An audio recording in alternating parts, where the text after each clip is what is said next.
Hello future coders, welcome back to Takla coder. और आज हम डे 15 हमारे 300 कोडिंग चैलेंज की है। तो आज हम सॉल्व करने वाले हैं इक्वल एरे प्रॉब्लम। ठीक है, जिसमें हमें क्या करना है, हमें दो एरे दिए होंगे, हमको चेक करना है कि जो दोनों एरेज हैं उनका जो वैल्यूज़ हैं वो इक्वल है या नहीं। इक्वल का मतलब है लेंथ में इक्वल तो होगी, साथ में जो वैल्यूज सेम होनी चाहिए दोनों में। ठीक है, मतलब इसमें एक है तो उसमें भी एक होना चाहिए, इसमें दो है तो उसमें भी दो होना चाहिए, मतलब जितनी भी इसमें वैल्यू है सेम टू सेम वैल्यूज होना चाहिए, कॉपी पेस्ट होना चाहिए। ठीक है, तो चलो हम स्टार्ट करते हैं इस पर्टिकुलर वीडियो को एंड सॉल्व करते हैं इस पर्टिकुलर प्रॉब्लम को। तो सबसे पहले हमें गूगल पर आ जाना है।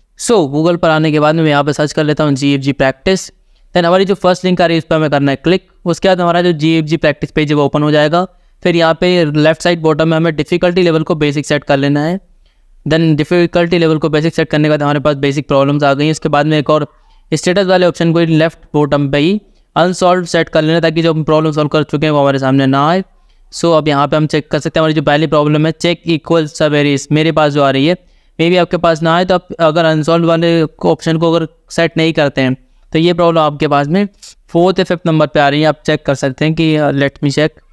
ये प्रॉब्लम 6 नंबर पे आ रही है हमारे पास में। इसको क्लिक कर लेते हैं सॉल्व प्रॉब्लम के लिए। एंड सब जैसा कि मैं अपनी सारी वीडियोस में बताता हूँ आपको कि पहले हमें क्या है, प्रॉब्लम स्टेटमेंट पढ़ना है, उसके बाद में हमें एग्जाम्पल समझना है कि एक्चुअली प्रॉब्लम में करना है क्या, मतलब कैसे इसका सोल्यूशन आ रहा है, क्या सोल्यूशन आ रहा है। ठीक है, एक्सप्लेनेशन दिया होता है उसमें। और उसके बाद हमें expected time complexity, space complexity जो कंस्टेंट होता है ना, कि इस पर्टिकुलर जो हम कोड लिखने वाले हैं वो किन टाइम कॉम्प्लेक्सिटी और स्पेस कॉम्प्लेक्सिटी पर चेक किया जाएगा, वो आपको देख के अपने कोड को उस ऑप्टिमाइज तरीके से सोचना होता है। एंड साथ में कुछ कंसिडर होता है कि जो आपका क्या बोलते हैं, जो वेरिएबल्स की रेंज क्या होने वाली है, तो उन रेंजेस से ही हमारी टाइम एंड स्पेस कॉम्प्लेक्सिटी भी डिसाइड होती है। हम इसकी प्रॉब्लम स्टेटमेंट पढ़ लेते हैं। Given two arrays AR1 and ARR2 of equal size, दोनों का साइज सेम है ये बता दिया। The task is to find whether the given arrays are equal. Two arrays are said to be equal if both contain the same set of elements, arguments और permutations of elements may be different thought, okay not if there are repetition then count of the repetition element must be the same for two arrays to be equal। ठीक है, इसका मतलब क्या है कि दो array हैं भाई, दोनों के अंदर नंबर है, सफल्ड है, मतलब कहीं भी अरेंज हो सकते हैं। वो जरूरी नहीं कि इसमें एक पहले नंबर पे आया उसमें भी एक पहले नंबर पे आया है, कहीं भी सफल्ड हो सकते हैं। उन्होंने ये भी कहा है, जैसे मान लेते हैं एक दो नंबर है, वो 2 मतलब 2 है, वो 2 बार आया हुआ है। ठीक है, तो दूसरे वाले में भी एरे में भी 2 बार ही आना चाहिए, ये कंडीशन है। मतलब एकदम एग्जैक्ट सेम होना चाहिए यार, एकदम से एग्जैक्ट सेम। ठीक है, पहला एग्जाम्पल देख लेते हैं हम इसको।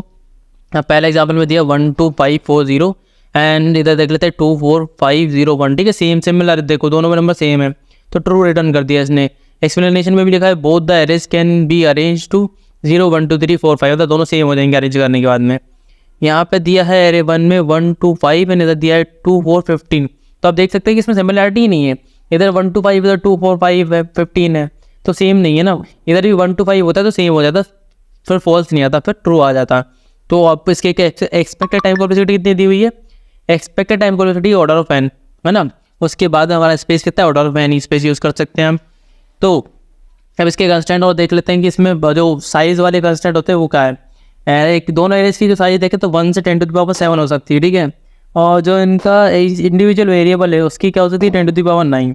इसका मतलब ये है कि इसमें स्टोर करेंगे हम इसको लॉन्ग में स्टोर करेंगे। ठीक है, तो अब राइट साइड पर कोड एडिटर पर आ जाते हैं। अगर आप बिगिनर है तो आप इससे डरने की ज़रूरत नहीं है, कोड एडिटर पर मैं आ जाता हूँ। तो इसका मतलब ये नहीं कि आप वीडियो छोड़ दें, ये बहुत ही बेसिक तरीके से मैं इस कोड को लिखने की कोशिश करता हूँ कि जितना ज़्यादा मैं बिगिनर लेवल का कोड बनाऊँ ताकि आपको इजीली समझ में आ सके। हाँ, कुछ चीज़ें होती है लाइक जिसमें मैं अनऑर्डर मैप यूज़ करने वाला हूँ, वो अगर आप बिगिनर है तो आपने नहीं पढ़ा होगा, बट आप कमेंट्स कर सकते हैं, मैं उस पर्टिकुलर चीज़ को भी आपको आराम से समझा दूंगा। कोई प्रॉब्लम नहीं होगी, बहुत ईजिली आप समझ जाएंगे। बाकी रिमेनिंग जो कोड होगा वो बेसिक लेवल पर ही होगा। और अगर आपको उसमें प्रॉब्लम होती है तो आप coding for beginner to become advance coder वाली मेरी जो प्लेलिस्ट है उसको जाके वॉच कर सकते हैं। इंटायरली मैंने समझा रखी है हर एक चीज़ को, बेसिक से एडवांस लेवल की प्रोग्रामिंग में आपको उसको सिखा रहा हूँ, तो वो भी वॉच कर सकते हैं। अब हम सॉल्व करते हैं इस पर्टिकुलर प्रॉब्लम को। सबसे पहले करना क्या है, सबसे पहले आप बना लीजिए अनऑर्डर मैप।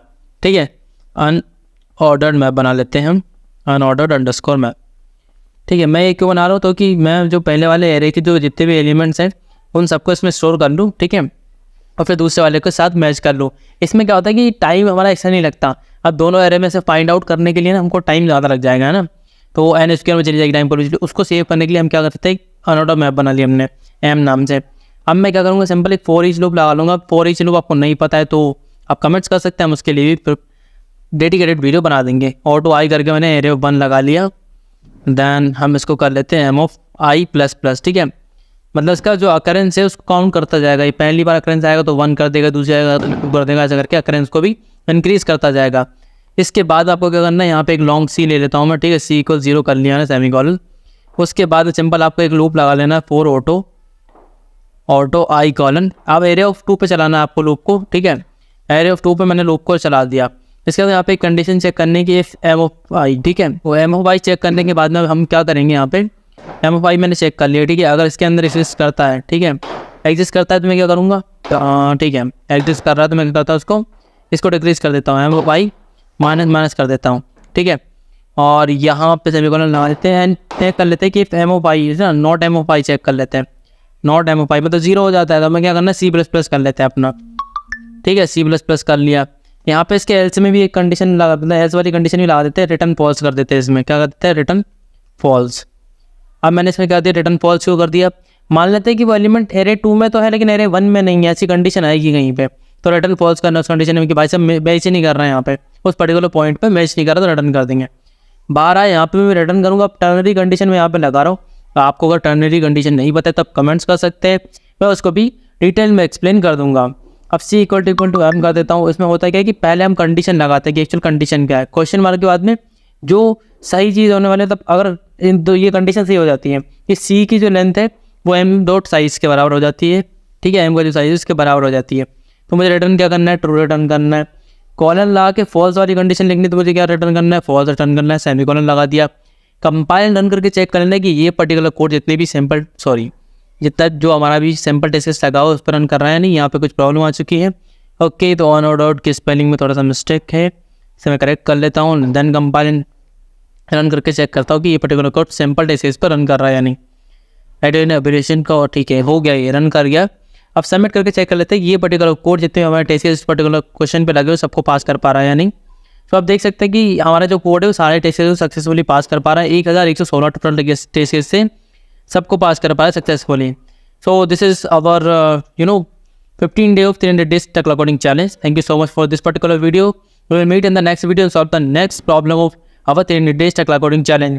जुड़े रहे मेरे साथ ऐसे ही कंटिन्यूस इस 300 days tech coding challenge में आप बिगिनर लेवल से एडवांस लेवल की सारी प्रोग्रामिंग की प्रॉब्लम्स को इजीली सॉल्व कर पाएंगे और बहुत ज़्यादा बेसिक कोड्स हम देखेंगे इस इंटायर सीरीज में। Thank you so much once again.